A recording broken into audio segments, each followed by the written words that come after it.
অযোধ্যায় রাম মন্দির প্রতিষ্ঠার বর্ষপূর্তি উপলক্ষে বালুরঘাটে লক্ষ্য প্রদীপ প্রজ্বলন। আগামী 22শে জানুয়ারি রাম মন্দির প্রতিষ্ঠার প্রথম বর্ষপূর্তি।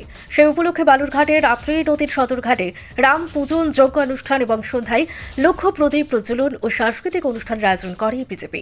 মূলত বালুরঘাটের সাংসদ, কেন্দ্রীয় প্রতিমন্ত্রী তথা বিজেপি রাজ্য সভাপতি সুকান্ত মজুমদারের উদ্যোগে দক্ষিণ দিনাজপুর জেলা বিজেপির পক্ষ থেকে রামলালার পূজন ও সন্ধ্যা আরতির আয়োজন করা হয়। অনুষ্ঠানের চমক হিসেবে থাকছে লক্ষ্য প্রদীপ প্রজ্বলন। 22শে জানুয়ারি লক্ষ্য প্রদীপ প্রজ্বলন উপলক্ষে ইতিমধ্যেই চূড়ান্ত প্রস্তুতি শুরু হয়ে গেছে আত্রেয়ী নদীর সদরঘাটে। নদীর ঘাটে মঞ্চ তৈরি করা থেকে লক্ষ্য প্রদীপ জ্বালানোর জন্য নদীর তীরে কাঠের পাটাতন তৈরি করার কাজ চলছে পুরোদমে। নদীর সদরঘাটে বৈদ্যুতিক আলোক সজ্জার ব্যবস্থা করা হয়েছে। চলছে ঘাট সংস্কারের কাজ।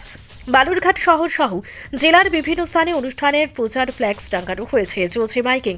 বালুরঘাটের সাংসদ তথা বিজেপি রাজ্য সভাপতি সুকান্ত মজুমদার নিজের সামাজিক যোগাযোগ মাধ্যমে রাম মন্দির প্রতিষ্ঠার বর্ষপূর্তি উপলক্ষে জনমত নির্বিশেষে সকলকে আমন্ত্রণ জানিয়েছেন।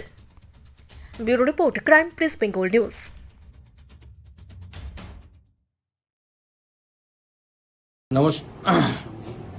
নমস্কার। আপনারা জানেন যে আগামী 22শে জানুয়ারি রাম মন্দির, অযোধ্যায় যে রাম মন্দির নির্মিত হয়েছে তার রামলালার প্রাণ প্রতিষ্ঠার দিন এবং তার 1 বছর পূর্তি হচ্ছে এবং সেই 1 বছর উপলক্ষে গতবারের মতো এবারও পুণ্যতোয়া আত্রেয়ীর পাড়ে আমরা 1 লক্ষ প্রদীপ জ্বালানোর সিদ্ধান্ত নিয়েছি। গতবারও আমরা জ্বালিয়েছিলাম, সকলে মিলে জ্বালিয়েছিলাম। আপনাদের সকলকে আমি অনুরোধ করব, আসুন রামলালার আলো আত্রেয়ী তীরে জ্বালো। এই মন্ত্র নিয়ে আমরা আত্রেয়ীর তীরে বালুরঘাট শহরে 1 লক্ষ প্রদীপ জ্বালাই এবং তার সাথে থাকছে আরও চমক, আরও নতুন কিছু। আসুন, সবার সাথে দেখা হবে। আমিও থাকবো, আপনারাও আসুন।